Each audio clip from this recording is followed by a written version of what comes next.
क्षमा असावी मोरोपंत. आपल्याला माझ्या योग्यतेविषयी शंका वाटते. नाही नाही शास्त्रीजी, मला तर फक्त इतकंच सांगायचं आहे. माझ्या पुत्रीची कुंडली पाहून आपण भविष्यवाणी केली होती की ती एखाद्या मोठ्या राज्याची राणी होईल, धनसंपदेने परिपूर्ण सुखमय जीवन व्यतीत करेल. अवश्य करेल मोरोपंत.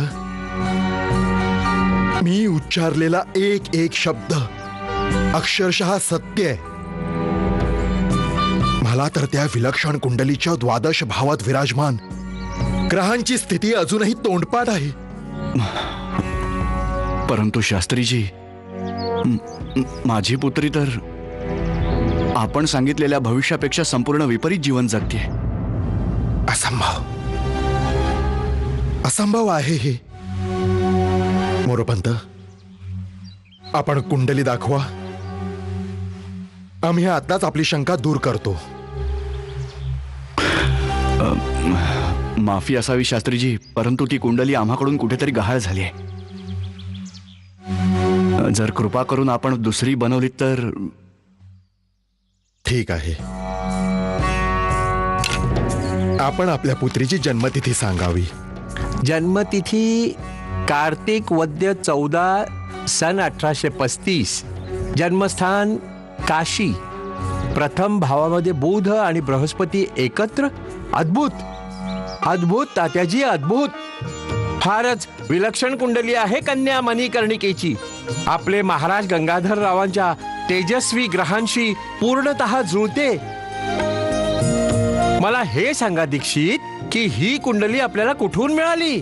पंडितजी, ही कुंडली आम्हाला कानपूरला प्राप्त झाली. कानपूरला?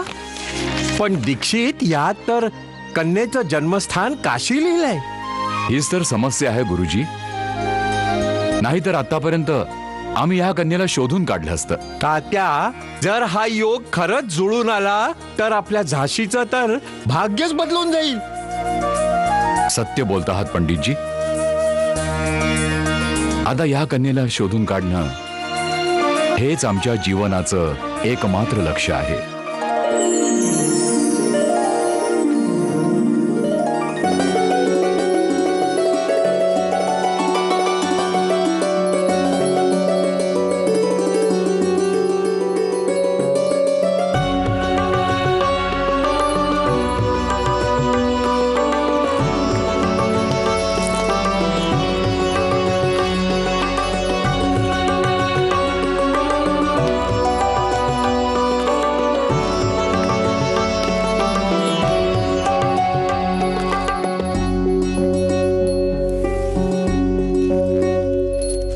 वा मनू,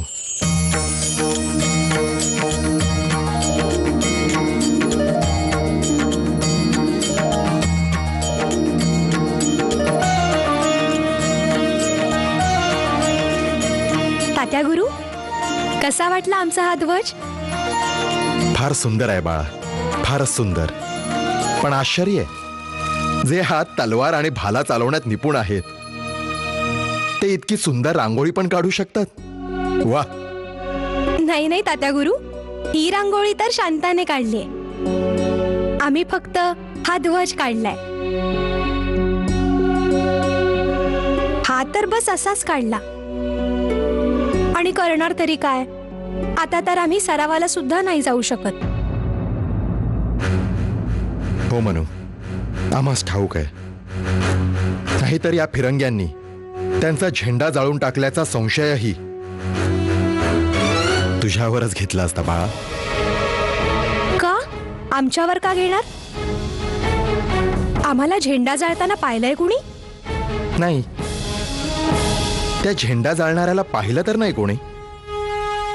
पण ज्या कोणी जाळलंय, मला त्याच्यामध्ये तुझ्यासारखी आग दिसली बाळा. कोणी काहीही म्हणो, आज नाही तर उद्या माझ्या मते असाच कोणी योद्धा त्या फिरंग्यांचा नाश करेल. माझ्यासाठी तो महान आहे. नाही तात्या गुरु, महान तो नाही, महान त्याचे गुरु आहेत, ज्यांनी त्याच्या हृदयात ही आग निर्माण केली असेल. परंतु मनू, त्याच्या गुरुला आणखी अभिमान वाटला असता जर तो फिरंगी झेंडा जाळल्यानंतर त्याच्या स्थानावर आपला हिंदुस्थानी भगवा झेंडा फडकवला असता. तात्या गुरु, आपल्या हिंदुस्थानाचा झेंडा असाच असेल ना?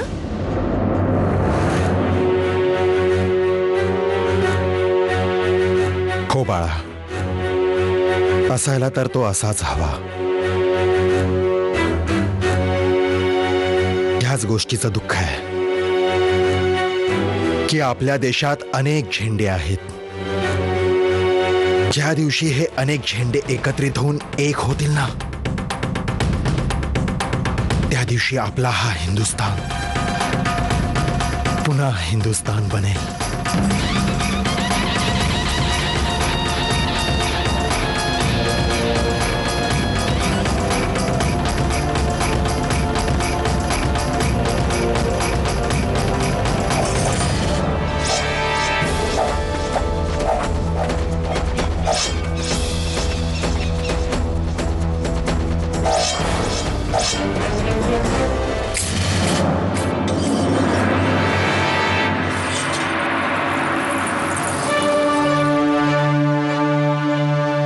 आपण इथे? आम्हाला तर वाटलं होतं की आपण नाही येणार. यायचं तर नव्हतं, पण काय करणार, स्वतःला थांबू नाही शकले. आपण आम्हावर रागावला आहात? असं होऊ शकतं का कधी? पण त्या रात्री आरतीच्या दिवसापासून मला असं वाटतंय की यापुढे आपण भेटता कामा नये. आपण आरतीची गोष्ट इतक्या गांभीर्याने घेऊ नका. आणि आपले पिता आणि आमचे पिता यांच्यामध्ये काही वितुष्ट नाहीये. बस काही वैचारिक मतभेद आहेत आणि जे चर्चा केल्यानंतर संपून जाऊ शकतात. आपण जराही चिंता करू नका, आम्ही सगळं काही ठीक करू.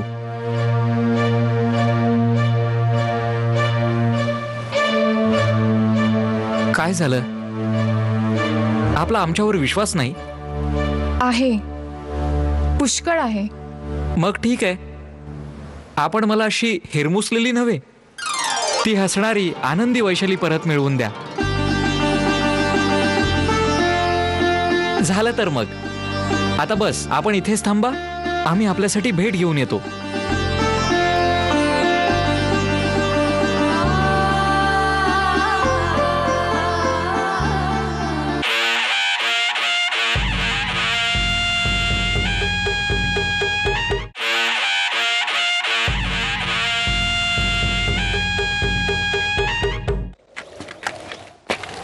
आपण आलात? आम्ही कधीची आपली प्रतीक्षा करत होतो. माझी तू तू इथे काय करतोयस? आम्ही आपल्या घरी गेलो होतो. तिथे कांताने सांगितलं की तुम्ही इथे आहात, म्हणून आम्ही इथे निघून आलो. बोल. आम्ही बोलायला नाही, आपल्याला काही द्यायला आलो आहोत. ह्या आम्ही तुमच्यासाठी विकत घेतल्यात. या बांगड्या तुमच्या हातात खूपच सुंदर दिसतील. परंतु याची आम्हास आवश्यकता नाही. आपणास नसेल, पण आम्हाला आहे. याचा अर्थ? याचा अर्थ आम्ही तुम्हाला नंतर सांगू. पहिल्यांदा आपण ह्या पाहता घालून. आम्ही सांगितलं ना, आम्हाला ह्या नको आहेत. का? काही आपल्याला पसंत नाही आल्या? बरं राहिलं, आम्ही या बांगड्या आमच्या हाताने तुम्हाला घालतो. द्या इथे. सोड, सोड माझा हात सोड. आम्ही घालतो. माझा हात सोड म्हटलं ना. द्या ना.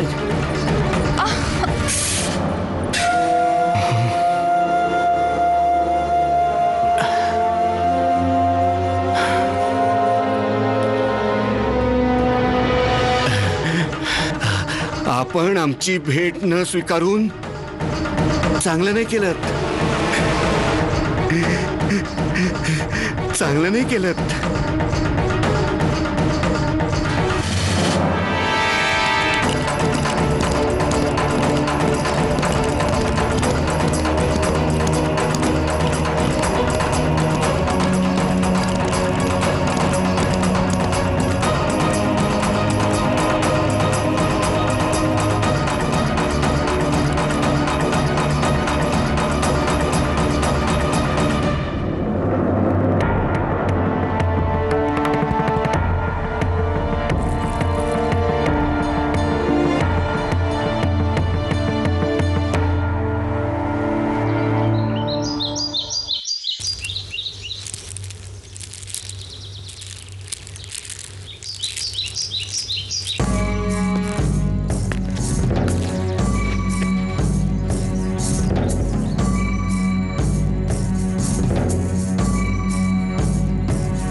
आयुष्यमान भव. काय झालंय द्रुपद? आज पुन्हा बाजीराव तुला काही बोलला? नाही गुरुदेव, बाजीरावांशी काही बोलणं नाही झालं. मी तर ह्यावेळी आपल्यापाशी आपली पुत्री वैशालीच्या बाबतीत काही सांगायला आलो आहे. तू काय सांगणार?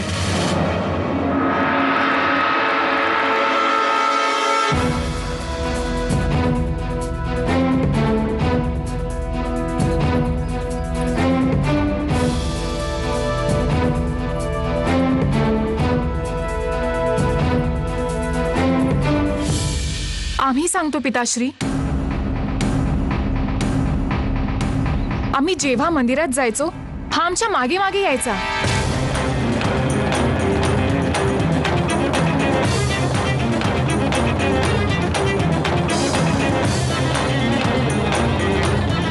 आज जबरदस्ती करून ह्याने माझा हात पकडला आणि आणि जबरदस्तीने आम्हाला बांगड्या घालायला. नाही गुरुदेव, मी तर केवळ. चूप. आता एकही शब्द बोलास तर जीभ हासडेन तुझी. माझं म्हणणं तर ऐका गुरुदेव. निघ इथून दुष्ट. गुरुदेव, यापुढे तुझं तोंडही दाखवू नकोस, विश्वासघातकी.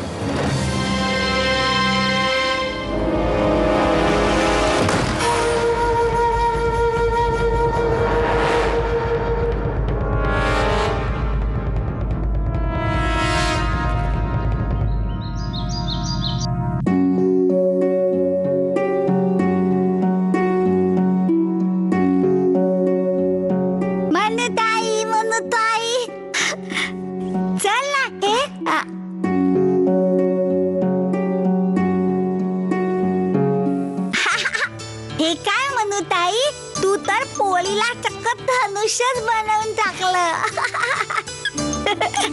चला भाऊ, चांगलं झालं. मामला अरे संपून कुठे गेला. संपलाय मामला? आता बघते इंग्रज काय करतील. काय करतील? अरे ढोलपूरला दुसरा नवा झेंडा आणून लावतील ते, बघ तू. असं तुम्ही तुम्हाला हवे तितके झेंडे लावा, पण प्रत्येक झेंड्याची गत हीच होईल. झेंडा? हो, झेंडा. एक गोष्ट सांगू? कोणालाही नाही सांगणार. आजी साहेबांना पण नाही? कोणालाही नाही. कोणालाच नाही. वचन? वचन.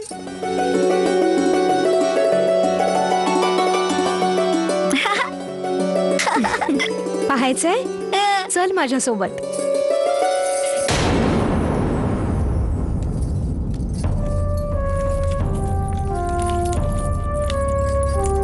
मनुताई, आपण आजी साहेबांच्या दालनात का जातोय?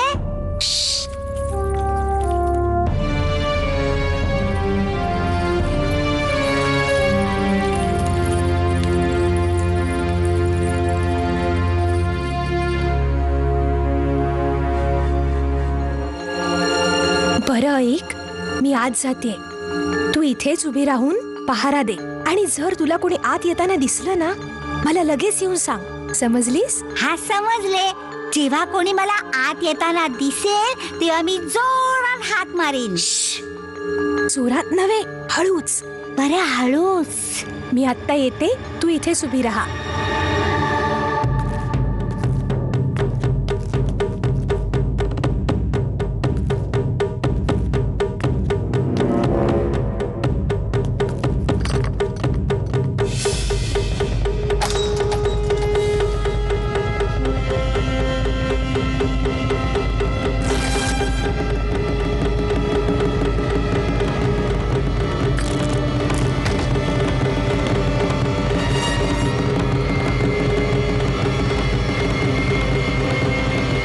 काम झालं. मनुताई, हे तर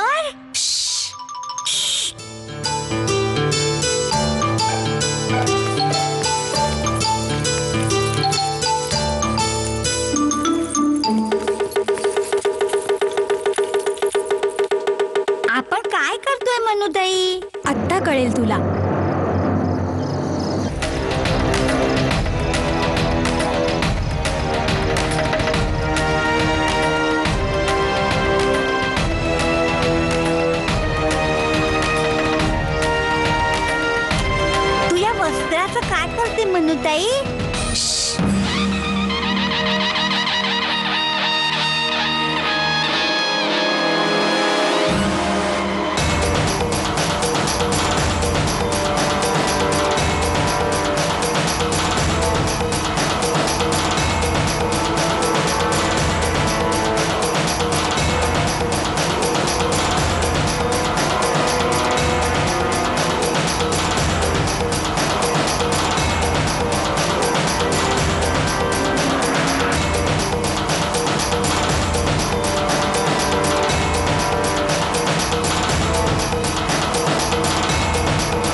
आहेस तू?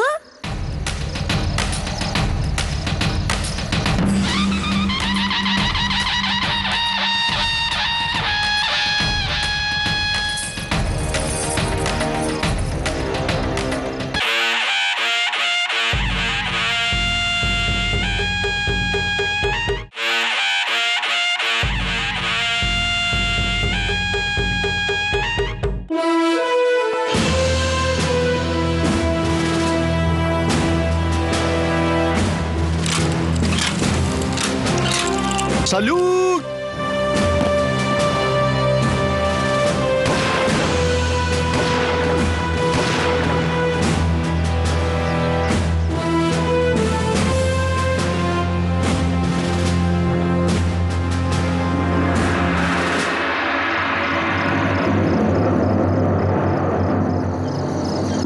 मनुताई तू हा झेंडा का बनवलास? प्राची, हा झेंडा आपल्या नारी सेनेचं प्रतीक आहे. नारी सेना? हो, पण तू सेना कुठे आहे? तू आहेस ना. मी? हो, तू आपल्या सेनेची पहिली सैनिक आहेस. मी सैनिक आहे? हो, आता आपण सर्व सैनिक आहोत. पहाच, आज हा झेंडा जो आपल्या नारी सेनेचं प्रतीक आहे, उद्या पूर्ण देशाचं प्रतीक होईल.